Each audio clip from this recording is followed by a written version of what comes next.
Welcome to Shomach Shova on the Daf. We're holding him in Menachos Daf Mimhei. The Gemara in Amudala brings the Psukim in Sefer Yechezkel.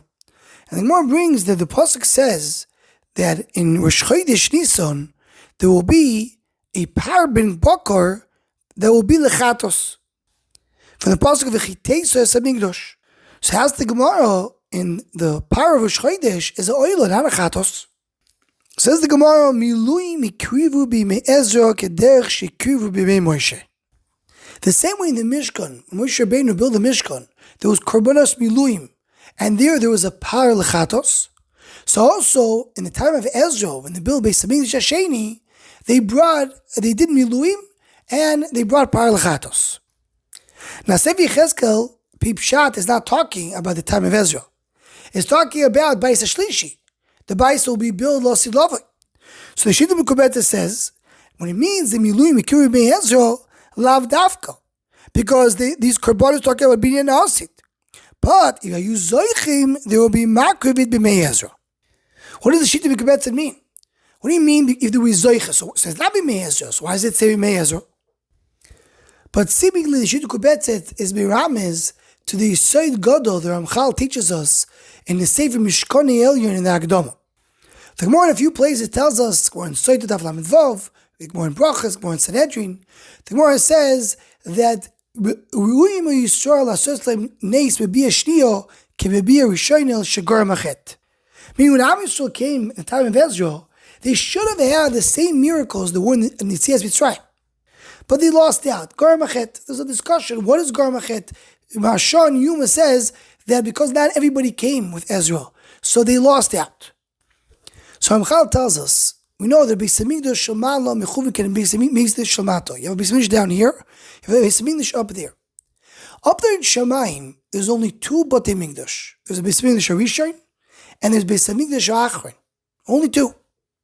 And when they came back at the time of Ezra, Beis Hamikdash Achron was built up there in Shemayim. And this is the Beis Hamikdash and Yechezkel HaNavi is misnabe. When Yechezkel HaNavi is describing Beis Hamikdash, it's not something that will be built in the future. It was already there up there in Shamayim. And if Am Yisrael was Zoiche, that will be built in the time of Ezra. The Beis Hamikdash HaAchron will be built. But because they were not Zoiche, so they had a Beis Hamikdash Hasheni, which was a little bit similar to the Beis Hamikdash Rishon, a little to the Beis Hamikdash Achron, but it wasn't a full Beis Hamikdash.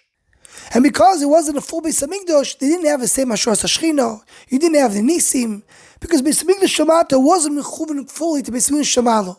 Beis Hamikdash Shemalo is Beis Hamikdash Achron. So according to this, it's mamash nifla me'oid. So the Psukim of Yechezkel are talking about the Miluim. It says in Yimei Ezra, so the Shita Kobet says it was right to be Ezra because it was supposed to be. There would be the Nevuah of Yechezkel should have been Yimei Ezra. But they were not Zoichet a full Beis Hamikdash, so they're only going to be Lasid Lavai. That's why it says Yimei Ezra, but it really refers to Beis Hamikdash Hashlishi.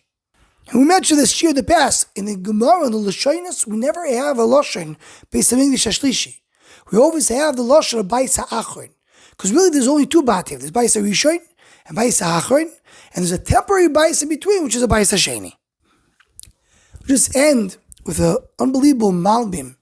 The Malbim in Yechezkel Perek Memhei Pasuk Yud Zayin. Speaking about our Gemara, the Gemara says that Hosid Lavoi there will be Miluim when they build Beis Hamikdash Hashlishi based on the Shita Mekubetzes. So when he goes through the Psukim there in Yechezkel, he proves that it's mentioned there the Karbonis of Pesach and the Karbonis of Sukkos. Why is that so? Says the Malbim, because the time of the Miluim of Beis Hamikdash Hashlishi will start in Pesach and end in Sukkos. Explains why he does a cheshbon. He says, in the time of Moshe Rabbeinu, the Miluim were 7 days. The time of Shlomo HaMelech, there were 14 days. And the time of Ezra, the days that they celebrate the Binyan Beis Sheni was 21 days. So it comes out that each one is adding 7 days on the previous one.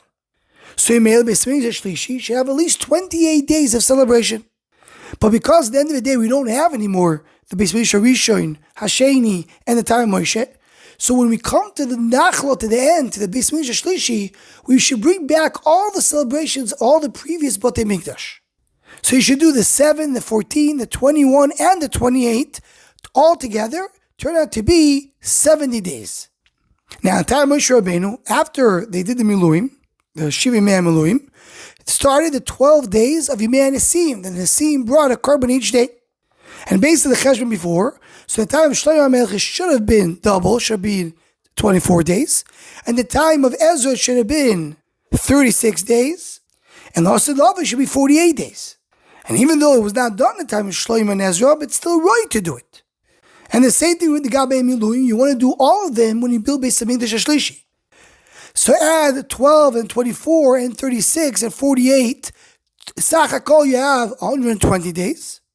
Together with the 70 days he mentioned before is 190 days. And the similar dover is Kates Hayamin. Kates is 190. So he says when you count the days from Erev Pesach until Shmini Atzeres, it's exactly 190 days. A gewaldige cheshbon of the Malbim. Anyone who wants to join or sponsor the Shor Machshava Shiurim, please email shormachshava@gmail.com.